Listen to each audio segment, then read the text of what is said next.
Hi, I'm Jennifer Potter, Executive Director of Be Well Texas. Too many people are struggling alone these days, and alcohol and drug deaths are increasing. We started Be Well Texas to offer high-quality, science-based addiction treatment and recovery services anywhere, virtually or in person. In many cases, there is no cost for treatment or medications if you don't have insurance. Really. Welcome to Be Well Texas. We're glad you're here. Visit bewelltexas.org.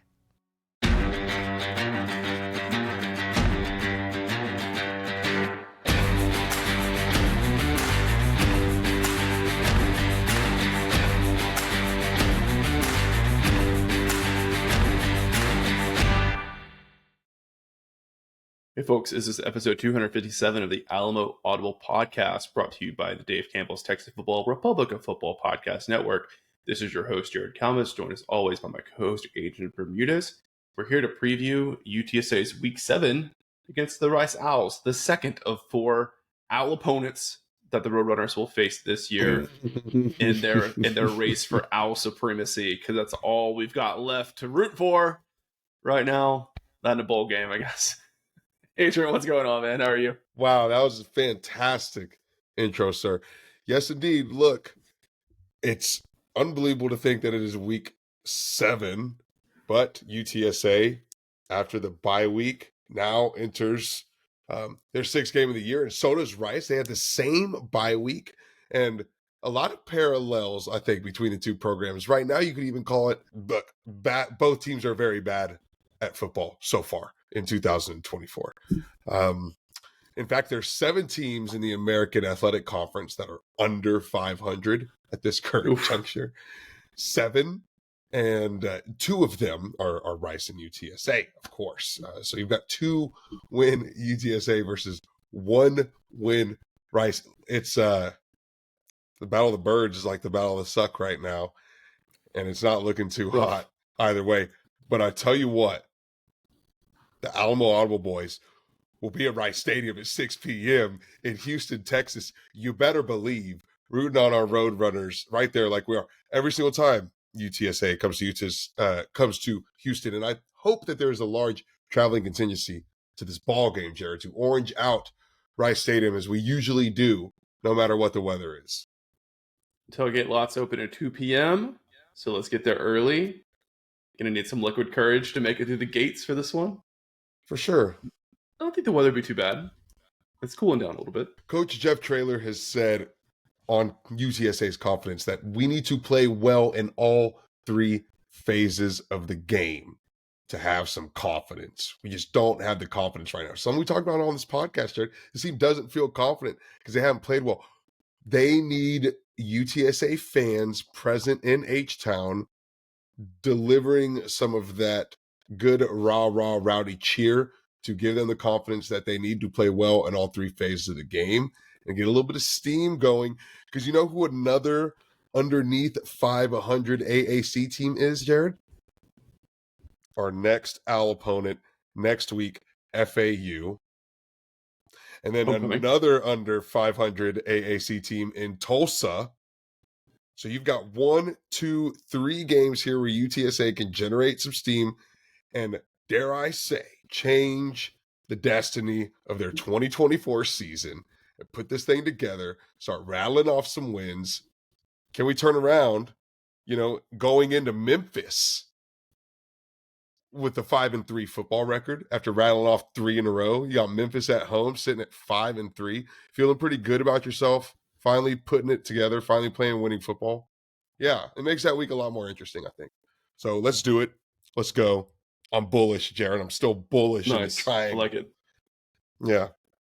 I think more than anything else, I don't know if I'm bullish per se. Okay. But I do expect a win. Rice is struggling for sure. But I think more than anything else, UTSA just really needs to play some cohesive offense this week, right? Like the connection between the receivers and the quarterback needs to be crisp. They need to run routes and throw the ball in a window when all parties are on the same page, right? They need to avoid penalties. They need to not let free rushers go past. Just the basic mental stuff, right? From a physical standpoint, they're going to be fine, right? there shouldn't be a ton of one-on-one matchups that UTSA is going to be overwhelmed by, right? But the mental aspect is what's been the biggest problem for the Roadrunners this year. Mm. So how much of that gets cleaned up over the bye week is interesting. I think Coach Traylor had a pretty upbeat demeanor in his press conference today, which I thought was a good sign. Or maybe he's accepted what his team is, and he's past the morning stage. I don't know. We'll see how that develops for the rest of the week. But really, man, if UTSA can just play clean football, they'll be just fine. They'll be just fine. I mean, they're only favored by like 4 points this week. It's grown. It's gone up. It's gone up like 2. I think it's like 6.5 now. So a touchdown. 4. Hell yeah. Hell yeah. Look, I think a big part of that, Jared, is momentum and confidence. And all of a sudden, you're over a month into the football season and you haven't been able to put it together yet. And there's so much eating at you mentally. The synchronicity is completely off by way of penalties. And that's where it starts. And then that snowballs into missed assignments. And that snowballs into dropped passes. And now all of a sudden you're just seeing a myriad of issues. But I think it all stems just from the fact that they haven't been able to develop any momentum, develop any of that confidence, put it together for just one kick-ass drive of offensive football. We haven't seen it. We haven't seen more than one play at a time of some wow factor football, but hasn't happened for a fully sustained drive. I don't even think once through 5 football games for this team. So it's true. You got to have some cohesion, but I think a little bit of that goes a long way for this football team. I think a little bit of cohesion. The upcoming schedule is not daunting whatsoever. I mean, it's probably one of the weaker 3-game stretches that any team has facing them over the next 3 weeks, right? Yes, but yes. UTSA can build the long-term momentum by winning those 3 games, which they should. I think they should be favored in all 3, despite the struggles that we've seen from the Roadrunners. But before they can do that and generate some long-term momentum, they have to generate some short-term momentum. They have to show that they can go on a 7-play drive, get in the end zone with no negative plays, with no mental mistakes, with no drops. It's really not asking a lot. Any halfway decent team can do that a couple of times each week. But it's just really escaped the Roadrunners, right? So it kind of ties all of our talking points together. But this game is really critical for you to say, you drop this one, man, it feels like the season's over. Who's going to show up to homecoming? Oh my gosh. Memphis doesn't even become an exciting... A 2-4 team? Yeah, Memphis isn't even an exciting game at that point. 100%. Memphis isn't even exciting at that point. Yeah, no, not at all. You would have a 2-4 team, and your only win is a team that played their first game in the FBS. That's all you got to your name? I don't even want to ruminate. Rice. It's the one thing we have over Rice right now is that we have an FBS win. But Rice's sole win is to TSU. Right? And so these 2 programs aren't far off whatsoever. But you have to generate that momentum, Jared, because in November, you have another monster you have to face in what is right now a 4-win Memphis team. What is right now a 4-win rival in North Texas.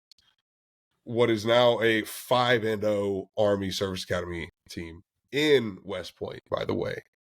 So it's brutal to look ahead at what UTSA has to face long-term without building any momentum here. But, dude, I think it could snowball in the same way that their mistakes have snowballed. I think some progress, some confidence can snowball, and this team can all of a sudden be really good and go into a Memphis game at 5-3 with a respectable underdog spread and, maybe go in there and pull off a miracle at home in an Alamo Dome that is maybe threatening a 30K capacity, 32K capacity. I don't know. Even, I mean, that might even be a stretch right now. I think it's probably a stretch the way the season's gone. It's probably a stretch. Yeah. Jared, so it's a big crossroads that this UTSA team faces coming out of the bye week. You make some excellent points on mental mistakes. It's something that Jeff Traylor actually said during his presser, talking about Owen's got to get better knowing the offense, making his checks and balances. He also said it's very similar to Frank's learning curve. And to echo what you were saying earlier, he mentioned we have to stop settling for field goals. This team has to get into the end zone. And that appears to be a glaring issue. We talk about drives for this team being good on offense. This team can't sustain drives. They can't finish drives. They can't cap them off in the end zone with 7 points. So we've got a lot to see as far as the way of change or the way of improvement for this team coming out of the bye week. But there's a lot to look at in Rice and I think give you some confidence. But they're getting better week over week, I think, in the same way that UTSA is getting better week over week. They only lost to 1 point against Charlotte. And they lost sort of, and this was their game going into the bye week. They had the same bye as UTSA. And they only lost 1 point against Charlotte, but they lost in the same fashion that UTSA lost against ECU, in that they had a better offensive output. They had a better showing on the stat sheet, right? More offensive yardage and better on downs, blah, blah, blah. They were up at halftime. They were up 10-0 at halftime. Mm-hmm. But made mistakes snowballed. Rice ends up dropping that game against Charlotte. Rice House football, Jared, Mike Bloomgren, in his 7th year as the head coach. They kind of have been giving us the same thing every single season, year in and year out, as far as what to expect. There was a couple of years there where Rice looked like they were starting to go in the right direction, but they've kind of stagnated. They've kind of gone back down a little bit. Mm-hmm. What do you think about this Rice House team in 2024? Man, did you watch much of that Charlotte game last week or week before? I saw a good bit of it. Dude, that was one of the most boring football games I've ever watched. I couldn't do it. It was horrendous. I turned it off at horrendously halftime. bad. Oh, man, like if you think UTSA's offense is hard to watch right now, like both of those offenses in that game were even worse. Rice has taken actually fewer downfield shots than UTSA has. Like I think UTSA is going to run downfield like 9% of dropbacks. Rice is 7%. So the screen passes that you know and love from UTSA are going to be all over the field at Rice Stadium this week. But, kind of to speak to the bigger picture for Rice, I agree with you. I mean, I think for a realistic expectation for Rice, I think Mike Bloomgren has hit it, right? I think a realistic expectation for Rice is you're in the hunt for a bowl game year in and year out, and that should be success for Rice, right? They have so much going against them with their academic standards and just the level of competition for recruits in the city of Houston and all of that. I think it'd be tough to be like, yeah, if this guy's not winning 10 games, he's out of here. So, I think Bloomgren's done a pretty good job at Rice. I mean, if you look at the talent level and the athleticism, maybe not so much this year, but in the past couple of years, he's really raised the level of athlete they've been able to get at Rice, even with those academic requirements in place. So I've been pretty happy with Mike Bloomgren, and sometimes you turn on a Rice game and they look salty. Yeah. I mean, they're a very hard-nosed, very disciplined football team. And again, not so much this year. They've been struggling, but just speaking in big picture, and they're always good on the line of scrimmage, right? They've always got some big dudes with 4.0 GPAs, and they tend to go get a lot of like 6'6" skinny dudes and then bulk them up, and they become monsters, right? That's like kind of their specialty at Rice. And they've always had like one or two kind of dynamic playmakers, but just not enough to have a really good, sustainable offense. This year, they've had a lot of injury problems. I think like the 3 guys they expected to be their leading receivers are all hurt, right? There was a freshman last year that I think caught 2 touchdowns maybe against UTSA. Landon Ransom, I think was his name. He's out for the year. They had a Florida transfer out for the year. So it's been tough, Big explosive plays have been really hard for them to come by. Yeah, intellectual brutality for Mike Bloomgren. I think it's a very, very similar to the Frank Wilson arc in that he did elevate the baseline and the bottom line for the program. You can't argue the job that he's done there, but he's definitely hit his ceiling. And with Coach Bloomgren, he's been at his ceiling now for several years.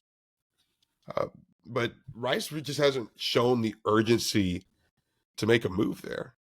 And like, you want to say Bloomgren's on the hot seat, but I don't know. I don't even know how much pressure there is to get rid of him or how much demand there is to get rid of him. But it feels like for the program to take the next step, that's the inevitable. They've got to do that. And they're just sort of delaying the inevitable. Things have changed at Rice. Things have changed. They have a new school president that's much more into athletics than you have typically seen at Rice. Right. They started a new athletics program this year. They have a diving team now, separate from their swimming team. So they are investing. And most crucially, they have a new athletic director. They went and got Tommy McLennan, who was the athletic director at Louisiana Tech when the Bulldogs were really good, right? Those Quentin Patton years, right? He was the AD there. And then he was at Vanderbilt when Vanderbilt, funded their stadium renovations. So it's a really, really good hire for them. I think that's the main thing that's changed. And that's why I think Bloomgren is probably officially on the hot seat, because Tommy McLennan is a big time AD and he's going to want to make his mark on this program.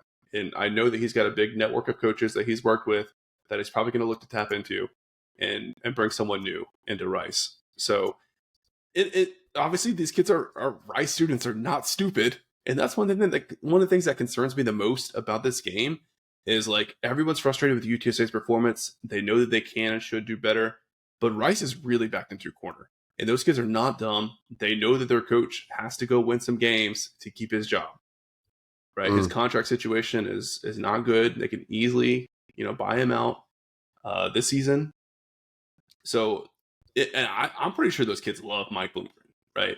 Like, all the social media videos they post, like, the kids seem super into him as their head coach. So I can see them playing some pretty spirited football this week, right? And I think UTSA is going to have to match that, but for a different reason. Like, they know that Jeff Traylor is not on the hot seat. He's got, like, a $90 million buyout or whatever it is. But can UTSA match that passion and that desperation to win that I think Rice is going to roll into this game with? And does UTSA feel that desperation? They ought to. They better. Right. I mean, because you should. Like you said, it feels like the fate of this season hinges upon the outcome of this game seriously. And I think we said that against ECU, but those stakes, change.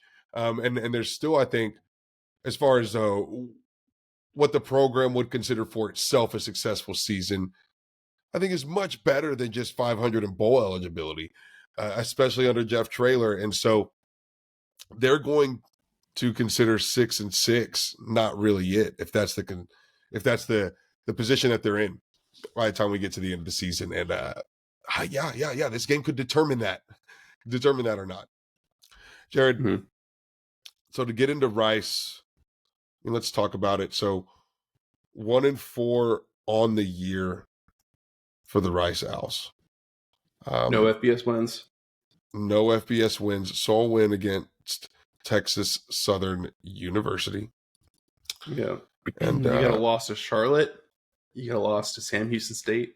Granted, Sam Houston's pretty good. I guess losing to Houston Army is not, of too much concern. But they haven't looked great doing it. I haven't seen a single bit of Rice football all season where I'm like, oh yeah, this team's got potential. They're going to turn it around, right? Yeah, I mean, even against like a Sam Houston, they got beat up pretty good against a Houston. Oh yeah, that dude, Sam Houston came out and socked him right in the mouth, like from the first drive on. They dominated that game. That was shocking. Exactly, and Houston was not been playing great. They looked really bad against them. I think that was their lowest score output of the season so far. Just had a touchdown in that game. As far as like what's kind of going wrong for them on the field, I was a little surprised. I thought their offense would kind of take off a little bit this year because they went and got EJ Warner out of Temple from the transfer portal. Right. That's right. It's hard for Rice to really use the portal because you have to get admitted into Rice as a transfer student, which is difficult. But they went and got EJ Warner, and EJ looked really good for Temple last year. UTSA saw him firsthand, right? I was there in Philadelphia. I'm like, this kid's got it, man. He can make some big-time freaking throws, right? He's a small guy, but, he can get the ball right over the linebacker's head and, hit it in the seam there. So I've been pretty surprised at, like, how pedestrian he's been for UTSA. Or, sorry, for Rice, excuse me. Rice, yeah. Yeah, well, let's pull up his stats here. So he's completing a respectable 61%. 60%. But he hasn't even broke 1,000 yards yet. 7 touchdowns to 6 interceptions, and just a lot of bad decisions. Yeah, the 7 TDs to 6 interceptions. He was good at Temple, and he carries the Warner name, right? And so, much like UTSA, son of an NFL quarterback, and a more accomplished one even at that. But EJ was very good, I think, considering the circumstances he had to play in at Temple. You figure he could come over to Rice and elevate that program, but dude, it's looking like a straight lateral move for Warner because kind of in the same situation, win and loss wise, and he has not been able to perform well at all. the 6 INTs, is very prone to throwing interceptions. His completion percentage is good. He's missing a lot of targets, and I think that's why he hasn't crossed that 1,000-yard mark yet. But you have to take and same for Owen McCowan, to be fair, but you have to take that 61% completion percentage into context because they're throwing checkdowns almost every play. They are not attempting any difficult passes, right? So at least half of his completions are like throwing to the running back, throwing a screen pass, something like that. So, and how much of that is them not having much faith in EJ versus they just don't have the guys at receiver, right? I was thinking about it last night, and like Temple, they had some dudes at receiver last year. They had that one walk on that was like 6'3" or 6'4", and he made some crazy catches against UTSA. They've got Dean Connors at running back, and they'll use him in the passing game, but I don't know if there's anyone at receiver that's like super scary for Rice. So Dean Connors is the second leading receiver for Rice with 139 yards on the season, but Matt Sykes is their leading receiver. And yeah, like you said, I don't know if there's really anyone intimidating there on there. Matt Sykes just 293 yards on the year himself. You don't really you don't even have anyone averaging 60 yards per game. I think if you're UTSA, you're going to feel pretty comfortable playing cover zero and putting your safeties, down close to the line of scrimmage and try to prevent Dean Connors from taking, having 1 or 2 missed tackles and taking off for a big play coming out of the backfield and just leaving it up to the cornerbacks to try to, single-handedly cover whoever they're going to put out wide. Mm-hmm. Right. So we're feeling pretty comfortable then in UTSA secondary ability to cover that pretty well and keep those guys at bay. You have to imagine UTSA's defense, which has been stout. It's been pretty stout, I think. Yeah. All season long. And it's kind of been our harping point is that the defense has been keeping UTSA in fighting position despite how bad the offense has been playing. And despite how many minutes the defense is having to spend out there. Right. That's been really impressive too. But they've been able to hold it together even through all 4 quarters and putting UTSA in position to still try to come back at the end of ball games. I have to imagine they have an enormous day against Rice. Yeah, and if you think back to UTSA's last game, we were going in and UTSA is going to face Jake Garcia, a guy that throws a lot of interceptions, and we both felt pretty comfortable that UTSA would get some picks, right? They hadn't had many throughout the season, and then sure enough, they potentially could have had 4 interceptions against ECU, right? One was called back due to penalty. I think there was one that was dropped, and then Zay Frazier had his 2. Could see that happening again this week against Rice, right? EJ Warner has made some questionable decisions. Their receivers are not the best in the conference by any means. So if they're playing from behind, there's going to be some chances, I think, for these UTSA cornerbacks and safeties to go grab them one. And they're on, a 15, 16 game streak of causing a turnover. So I would expect that to continue this week for the Roadrunners. Yeah, I like that. Well, okay. I guess to talk about some of the positives for Rice, Dean Connors he's a dog, man.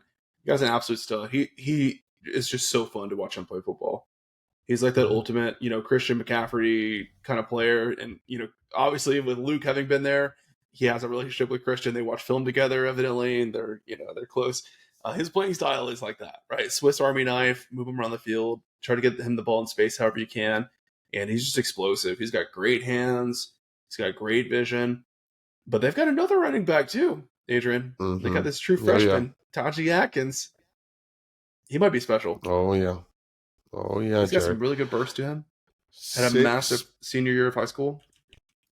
Over 6.5 yards per carry for Taji Atkins. 6.58 yards per carry. Dean Connors, 6.7 yards per carry. And sophomore, Quentin Jackson, also 6.8 yards per carry. This is 3 running backs that are averaging over 6.5 yards per carry, with at least 10 carries on the year so far. And so it's really, I think, an entire stable that you have. And these are the kind of numbers that we expected from the UTSA running back room whenever we were talking them up in the preseason. Where Atkins went to high school, right? Stout. What's that? I'm surprised you haven't said it yet. Where Atkins went to high school, right? Taji Atkins. From Spring, Texas, isn't he? Yeah, man, he's a Westfield boy. Westfield High School boy. Yeah, my alma mater, man. Yeah, I knew the name sounded familiar, but I haven't actually gotten a chance to to watch him too much. He must have graduated. Taji's freshman this year, true freshman, or is he redshirt? Yeah, true freshman. He's class of 24.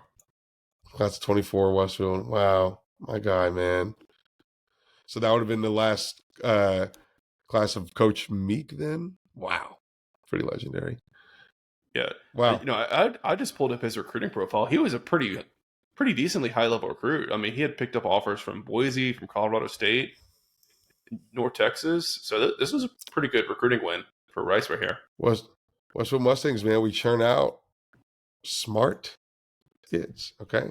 It's very, very smart alums from the Westfield High School. Despite all evidence you may see on this podcast. No, I'm kidding. Oh. But no, man, Atkins is a stud, and he's got that great burst on the sideline. Some of those bounce out kind of runs that Brandon Highs had this year, I've seen the same thing from Atkins for Rice. So UTSA usually does pretty good with like these smaller, speedy backs. They tend to struggle a little bit more with the big power backs. So I think they'll do okay bottling him up, but he's got big playability. And he's probably going to be a guy that we're going to hear about a lot these next couple of years, right? This guy had a lot of opportunities. He chose to stay home and play at Rice, right? So get used to the name, Taji Atkins. Wow, man. Crazy stuff. So stacked at the running back room, but I think that's about the only thing they've got working for them as far as offense goes. Like I said, Jared, passing game's a little bit inept right now. Lots of screen passes, short passes out, but just lacking in the receiver room. And yeah, going to be a tough day, I think, for Rice's offense. So what about Rice on defense? What do you see there? They're solid. I had written in my notes that they're not as impressive up front to me as they've been historically. But you look at the stats, and they have a lot of sacks and a lot of tackles for loss, right? So I think while the guys may not look the part, they may not be as physical and as imposing, like they are getting after the quarterback and, making some havoc plays in the backfield, right? So I think the linebacker position's not as strong as we've seen, but they've got some guys that can go and get after it. There was a big dude, man, I forgot to write his name down. It's a really, really like wide white guy on the defensive line. All right. Man, do you know what I'm talking about? Is he number 50? No, I do not. Oh, man, I messed up. I should have wrote it down in my notes. So I'm like, that's a wide dude, right? And I always say with those kind of guys, man, also guys that have got, big behinds, even if you're getting blocked out of the play, you're still taking up a lot of space. You know what I mean? So those guys can be a handful. But yeah, I mean, I don't think they have like an elite pass rusher anywhere on this defense. Not a lot of speed on the edge either. That's something that kept coming back to me, like especially watching that Charlotte game, Houston game as well. Like there's just a lot of opportunities to kind of bounce out, right? Like say you're running off tackle, you're running between the guards or something like that. There may not be anything there. They may stop that. But I've noticed running backs tend to jump outside against Rice and get pretty good gains, right? And we've seen Brandon Hyde do a great job of that this season. Robert Henry's done it a few times as well. Kavorian Barnes maybe a little bit. He had one against ECU that I was like, okay, like that's the Kavorian that I've been waiting to see. So we'll see if UTSA's running backs are able to do that. God only knows how many of them are going to play this week. We don't know Brandon Hyde's health status. He got hurt his touchdown run against ECU, but I think that is something that should be open for UTSA. Is just kind of those bounce outside. Okay. So Owen McCowan had his roughest performance so far as the starter at UTSA against ECU. Really just a lot of bad decision making, took a lot of unnecessary sacks, forced the ball into unnecessary situations, which ended up in some turnovers, again, where he could have gotten rid of the football, thrown the ball away. It was a little bit slow to make his decisions and indecisive in general, right? I think was the biggest issue for Owen. And he didn't get much help on the day, but he needs a big comeback. Rice's secondary, what do you think UTSA's passing game is going to be able to do? Can Owen have a big comeback performance? Can he have that immaculate, 300-yard performance and put up some numbers? Well, I don't think that should be the goal, right? Rice's secondary is pretty good. They've got some good players back there. Sean Fresh is a guy that we've seen a lot of at safety. At cornerback. Gabe Taylor has been a standout for them for several years at safety. They have a JUCO transfer, Max Ahoya, I think is how you say his name. He's been really rock solid at quarterback as well. So, I would hope that UTSA just leans on the run this week. And I think you want to take some of that pressure off Owen's shoulders, right? Because that's where we start to see him struggle against ECU, right? Is they lost the lead, and then Owen's like, oh man, we're going to lose on the road. I need to go make a big play. Let me chunk this ball downfield, and tends to, hone in on one receiver a little bit too much. So I'm hoping that UTSA will stick to the ground game and have success with that. I think they're going to have opportunities to get big plays through the run game. So that way, hopefully Owen will let the game come to him a little bit more. So, I mean, obviously, like, they can have a big passing game against Rice, like, as good as that secondary is. I think he's going to have plenty of protection and time in the pocket. And UTSA has the speed, right, to get open. Like, if Owen is willing to sit back there and let the play develop and then find the open receiver, right? But, I think just, like, kind of given the strengths and the weaknesses of the Rice defense, like, I think the way to go is to, like, lean on your running backs, trust the offensive line as much as you can this week, and then not have Owen feel like I'm in these 3rd and 9 situations and I've got to make this really difficult throw. So I would definitely agree with you there. I want him to have a big game and try to get his confidence rebuilt, but that slow decision making is not something that you can afford to do against Rice. Jared, Rice tied for 5th in the country in sacks on the season with 18 sacks on the year for the Rice Owls.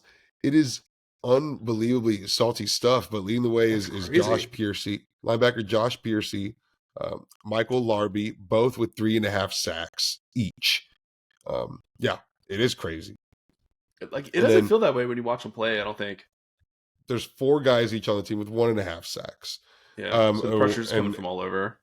Seven each on the sack, on the single sack. So it's crazy. Pressure is in fact coming from all over. Yeah, and you're looking at a team that is getting in the backfield in these passing situations, and they're getting back there pretty nasty. So you got to look at that. You got to be a little bit scared of that. If you're Jeff Traylor and you're gonna have Owen McCown in those 3rd down situations, backing up on a 3rd and 6, 3rd and kind of long, and you're trying to fight for that, you got to really be careful. Yeah, that's where UTSA has been the worst this year. Their 3rd down conversion rate is awful. Play calling on 3rd downs been questionable. Going to the check downs has not been as consistent as it should be, or it's been slow. It's like the check down's there. Owen waits a second too long. It's not there anymore. You're at the sideline now, and the play's pretty much over. Well, and that's what Traylor was talking about in his presser. He said we have to get better at quarterback receiver timing. Yeah. And so that explains the drops a little bit. Mm-hmm. And it also, explains maybe the ball being in that right position. We've seen Owen maybe be a little bit too high on a lot of balls, or, zipping them a little too much. Just like the crispness so you need that. Is in there. You know what I mean? Yeah, absolutely. They're just not in sync with one another, that crisp connection. Another notable thing, whenever Jeff is kind of reinstilling that the culture is really, really good. I found this kind of interesting, Jared. Sorry, what was that? Whenever he was kind of re-emphasizing, reinstilling to, the reporters that the culture was still very good for UTSA, and that they had a really, really good bye week, and we had a real clean practice. Clean practice, stressed the word clean a lot. But he was trying to emphasize that the culture is still very good, the triangle of toughness.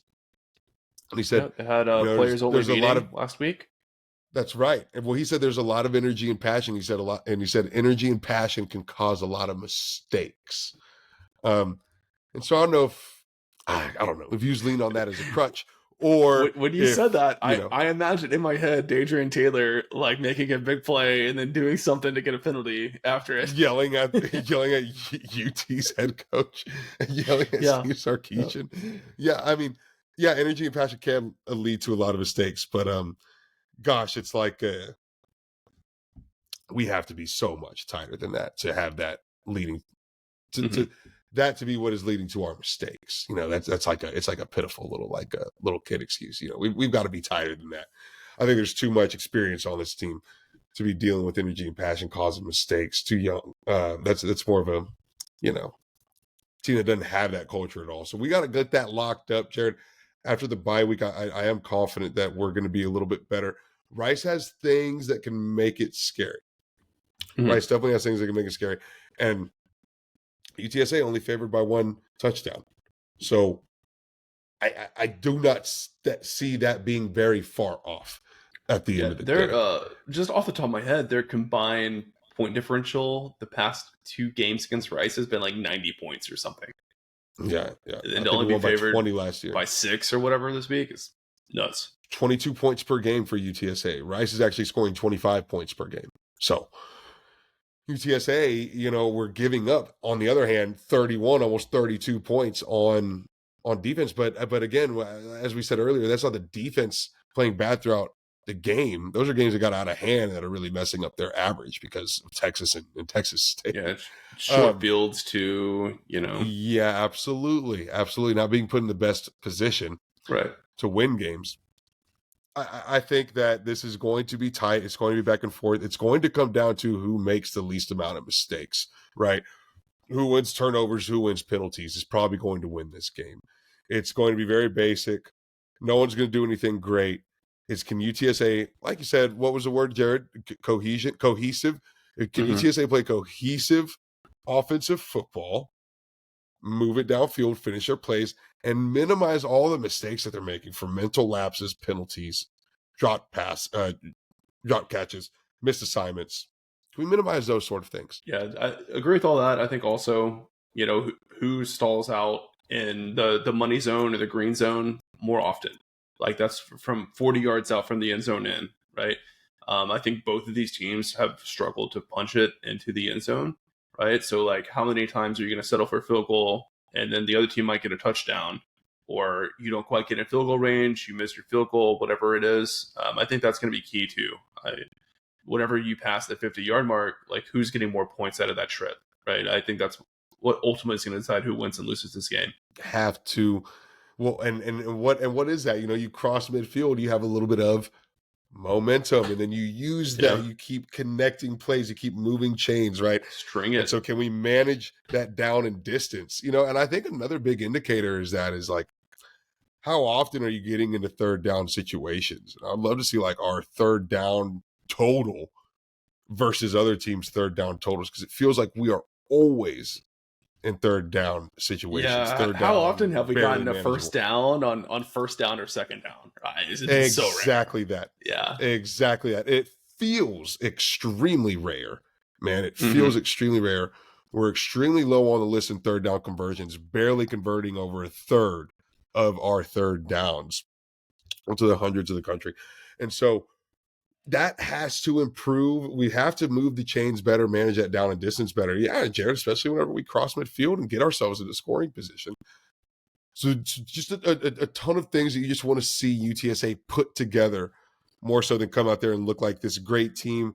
We have to come out there and look like a good team first, right? You got to crawl before you walk. It almost feels like that point right now that UTSA has to learn how to crawl. And maybe there's been some focus on, with all the pressure that came with like the preseason and this team, college football playoff, going to go win the AC, no steps back. Maybe they were trying to do like this big brand of high flying football that UTSA has sort of developed over the last couple of years under Frank Harris. We don't get to do that anymore, but they felt this pressure to try to replicate it. The team's not built like that anymore. Can you make those adjustments to just play good instead of playing great? Let's see that first, Jared. I got to say, we can make it happen with a very large Roadrunner traveling contingency in Houston, cheering the guys along. I think we can see that happen. I think we can pull this out. And see the Roadrunners play good football for the first time in 2024. I think we can win 3 phases of the game. I do. Yeah. One last note that I had, this is super interesting to me, and I don't want to end the episode without mentioning it. Rice may be the only team in America who they have the player communication helmets now where like the coaches can radio in to the players. Okay. Rice's safeties wear their communication helmets, not the linebackers. Like every defensive middle linebacker is the one that has it, but not for Rice. Interesting. Okay. So the safeties are wearing it all the way back there, but they're the ones that are kind of captaineering the Well, I mean, Jared, if this was 2023, do you think Would you want Rashad Rashad Wisdom would be Wisdom wearing the to have that earpiece? helmet? Of course. Yeah. So it's not And like this crazy outlandish thing. Gabe Taylor has it for Rice. But if the team captain is the person that is calling the plays in the defensive huddle, right? He's obviously going to be the guy that wears that helmet. So it's Rashad. Yeah, I mean, it's Rashad Wisdom if this is rolled out 1 year prior. Super I interesting. guess it makes sense. Yeah. I feel like we haven't talked enough about that being a potential explanation for why UTSA's offense is struggling. Like maybe like the helmet communication and the signaling or something has something to Is do that with like it. I don't know. overcrowding the cerebral capacity of Owen McGowan? Like, I I gotta pay don't attention know. here. Yeah, I it's gotta pay attention great here. I gotta question. pay attention here. I gotta pay attention. You know, Yeah. where's the game clock at? Yeah, Yeah, like you don't want to turn your it's good. quarterback into like an iPad baby. You know what I'm saying? Like overstimulation He's a all the time. supercomputer. Jared, you're right. It's the 2-minute warnings fault. It's the telecommunications fault. That is why UTSA is losing games. It's college football turning into the NFL. Players are getting paid now, and it's just ruining the Roadrunners program. That's absolutely what we ought to blame. That's totally it it. That's all. That's all. But you have a point. It is like it does feel like you are frying like right how much you can process in the seconds. The amount of information that's already being processed. I mean, you know, Jared, you're in tech. He's doing computer like nanoseconds here that a lot of information is getting crunched and diagnosed and analyzed, right? And then he's got to spit out a reaction immediately. And now we've got an entirely new sensory stimulus happening through the ear, right? And you're getting barked at. You're getting barked at by Jeff Traylor. It's 3rd and 6. McEwen just dropped the first down pass. Jeff Traylor's in your ear barking. That's stressful as hell, dude. Yeah. So well, we're all looking for answers, but I hope we get some this score? week. What's your my score prediction? I'm gonna go a 27-20 Roadrunner victory in a really ugly game that has a few big plays from UTSA that kind of help them separate from Rice a little bit. Jared has the birds covering the spread. Let's go. I'm going to agree right there in that realm, Jared. I think it's a little bit uglier than that, but I think UTSA does, in fact, win 23-14. Roadrunners. Man. A salty one. I'll take the win any day, but God, I feel like the team is not there yet if that's the final, you know? Well, you know, fine. They don't need to be there yet.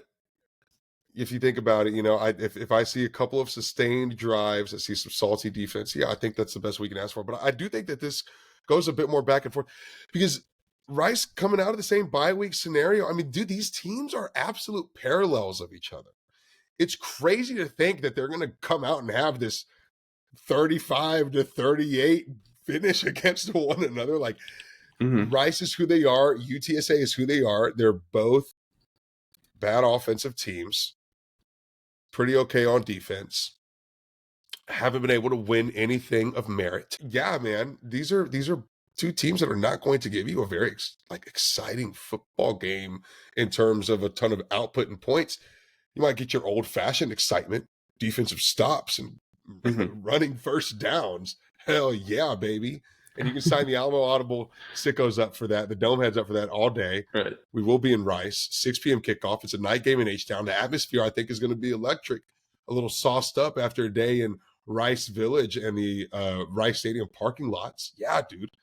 And, you know, I've let my love for that stadium be known on this podcast several times. It's a historic venue, presidential speeches and Super Bowls. It's a fun day. Jared, you know, I mean, if you have any... Yeah, I'm with you for sure. And let's keep in mind, last time we were there, we were soaked in rain. It was cold rain, right? Everyone had ponchos on. So I'm excited. And I'll also say I think Rice has done a good job the past couple of years of getting some better crowds in there. They've gotten, some pretty good local community support that have come out. So the crowds have been a little bit better too. So I think it'll be a good day, good experience. And I hope people in the Houston area will come out and hang out and say hi, grab a beer. That's pregame. That's all I got on Rice. That's all we got on Rice. I mean, part of me wanted to come out here and scream and shout, look, man, Jeff Traylor's got to come out with the ship turned around. You got to kick Rice in the mouth and beat their. But it just doesn't feel realistic. Good football from UTSA. Saturday night in H-Town. It's going to be a good time, Jared. So let's go. All right, let's go. So we will have a bonus episode this week. Our bonus episode last week was a new one for us. With it being a bye week, we decided to do a listener call-in episode for the first time. So we got some voicemails, we got some text messages, a lot of people just kind of venting their frustrations and sharing their perspective of the season so far. And that was a lot of fun. Our voicemail line stays open, 210-660-8259. If you ever have a hot take that you want to drop on us, maybe we'll play it on the pod. Who knows? Maybe. Let's go. But call it in. Try to be in a quiet place when you call in. You know, some of the audio quality on them has been tough to make out, so it has to be audible for us to play it on the show. So keep that in mind. But our bonus episode this week is a little bit overdue. We're going to do an American Athletic Conference catch up. We just haven't talked a lot about the rest of the conference so far this year, and UTSA is in the thick of conference play. So we'll talk about some surprising seasons from Army and Navy. We'll talk about the fiasco in Birmingham with Trent Dilfer. So it should be a good one. We'll be recording that later this week, and I'm looking forward to it. It should be juicy. Oh, it'll be juicy. All right. Yeah. Jared, who are our Patreon episodes brought to you by? Oh, they're brought to you by our many generous benefactors on Patreon who continue to shower us with love and support. That includes our Board of Trustees members, Digitique, John Otwell, Gary and Ruben representing the UTSA Burger King Tailgate, Ray Redding and Meet Me Apparel, Brandon Grill and the Grill Realty Group, and the Elizad at Professional Benefit Solutions, Ian McClendon and Seeker LLC, Javon Townsend, President of the DFW Chapter of the UTSA Alumni Association, Ryan Squares, Waterman Construction, UTSA Annual Giving, Artisan Vapor and CBD, Wayne Gonzalez and the Runners Rising Project, as well as our big money donors, Ben Tovar, the Bunch Family, Zach Esperdequeta and the San Antonio Podcast Network, Alejandro Benavidez, Dan Nerdall, host of Around the Birdbath, Jacob Glassos, Board President for the UTSA Alumni Association, John Nally, Rick Cortez of Rowdy Road Grillers, Sumner McDaniel, UTSA King Bowser, Maddie, and lastly, Homefield Apparel, where you can use the discount code UTSA1Homefield to get 15% off of your first order. So thank you guys all so much for listening and checking us out or watching if you're on YouTube. Please go give us a like and a subscription on YouTube. We're getting closer to the monetization benchmark, which is super exciting. And I don't know. Yeah, that's about it, man. Thank you guys. We'll see you all back real soon.